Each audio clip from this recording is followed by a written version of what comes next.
Right, one last thing I thought I forgot and now remembered to show you is our box wrapping. So we'll have a series of 5 different box sizes. And in sort of, I guess, the Japanese school of wrapping, these are to accommodate things that are not of regular size or slightly, I don't know, it just makes life easier, really. And it helps us to wrap things quite quickly. We'll have 5, as I said, 5 different boxes. They will come to us flat packed, and one of the things that we'll be doing while we're on the wrapping stand is making up the boxes because we'll hopefully start to build up a collection of boxes that we can just call upon. So when it gets busier, they're ready to go rather than stopping everything and making people wait for that part of the process. So initially this came as 2 separate pieces, obviously, and flat packed in the good old IKEA way. We use boxes that are made locally in Melbourne by a company called Pack Queen, in case you're interested, and they're made from sustainably sourced paper fibers or wood fibers. I can't remember what the exact terminology is now, but they are great and they're locally made, and we love that. So I always try and use as many locally made things as we can. The wrapping paper that we use is locally made, the seals that we use are locally made, and the boxes, and also the tissue paper. The tissue paper will be just slightly different, but I thought I'll just show you quickly how when we're putting something in a box, what do? We just don't go box, make it up, throw in gift, ribbon. It's sort of not really, I don't think it's really appropriate just to do that. It may be other places, but not here, not at Chotto Matte. We don't do it that way. So what we do is we get the box that is right for the item that we're wrapping, and we'll have some options, as I said. And then we will also probably be pre-cutting some tissue paper to fit, because the tissue comes in, big sheets, and we'll need to cut it down, obviously, to enable us to line the boxes, essentially. So generally, this sort of concept, I always like to do a sort of center concertina.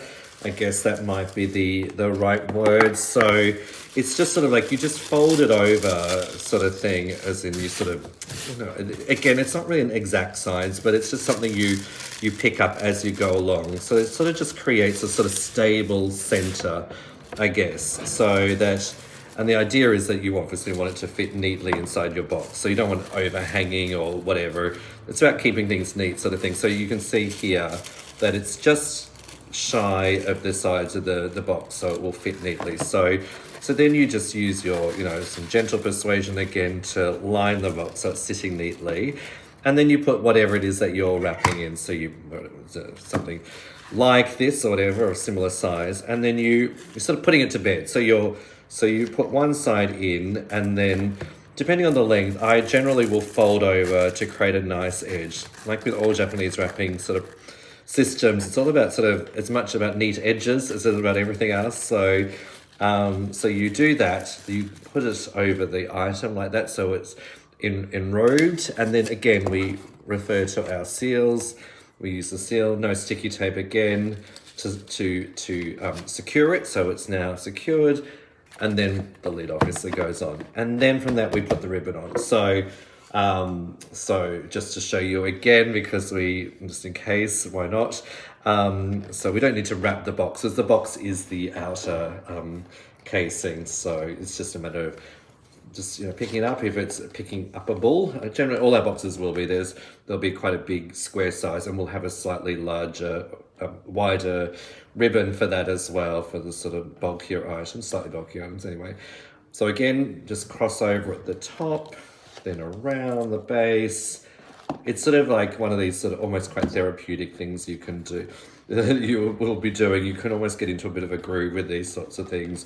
And once you've got it, you've really got it, sort of thing. And then again, ribbon, bowing, put the bow in, bow's done, secure, give it a good, yank. And then, trim there. Obviously, it's a bit too long there. I would just give it a little trim there.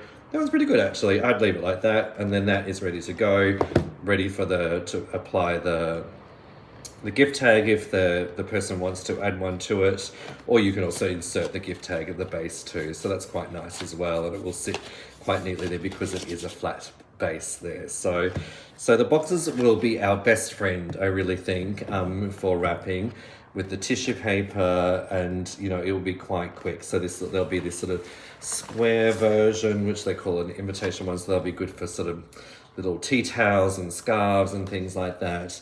And then we'll have a slightly smaller version, so they'll be good for like little earrings and sort of very sort of knick-knack type things. But again, quite useful just to do a quick wrap, obviously. And then there'll be a slightly bigger square version, and then one for mugs. So we're expecting there'll be quite a few people buying mugs. It's probably quite a popular gift option. So, and our 3 tenancies at Federation Square that we're looking after, Acme, Koori Heritage Trust, and the NGV, do sell all the mugs. It's just very traditional souvenir type things. So, and also for the greater community who will be coming in to visit us. So yeah, the boxes, the paper, the seals, everything is locally made, not just sourced. It's all locally made. And the ribbon, as I mentioned in the other video, it comes from a ribbon, a mill, I think they call it in England. And all they do is ribbon, and they make really extraordinary ribbons that are as much a pleasure to wrap with as they are to consume with your eyes. So I hope you enjoy all the beautiful materials that we'll be using. It's a real privilege to be able to use a lot of these things as well, and use them in this particular way. We'll also have some lovely scissors from England, this traditional scissor maker who makes scissors specifically for paper.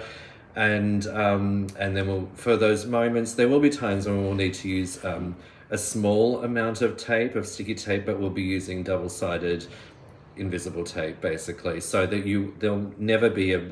there should never be, or there might be, never say never, but moments when we need to use that for slightly odd shapes, or slightly bigger things where we need to maybe join several pieces of wrapping paper together. I mean, it is one of those things, nothing is ever the same size unless someone's bought 10 of something, sort of thing. So it really does, keeps you on your toes anyway. So thank you all for listening. I hope this all helps. And yeah, do let me know if there's anything else that you have questions with. Thank you very much for listening to my tutorial.